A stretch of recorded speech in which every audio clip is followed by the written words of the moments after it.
香港特別行政區前女特首林鄭月娥同現任行政長官李家超，我鰂魚涌居住泰城樓地下 H 室，真正身份麥志誠，今年39歲。我同你哋講，你唔俾我2013年嗰單勒索案件，你哋屈我入去坐監，你唔俾我上訴啊嘛，玩鳩我啊嘛，玩到而家啊嘛。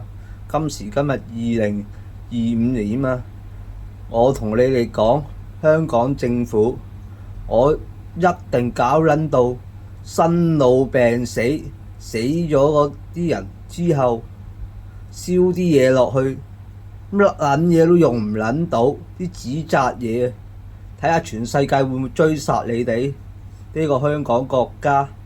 屌你老母！我講得出做得到啊！你玩咩？我大膽同你哋玩啊！香港政府，屌你老母！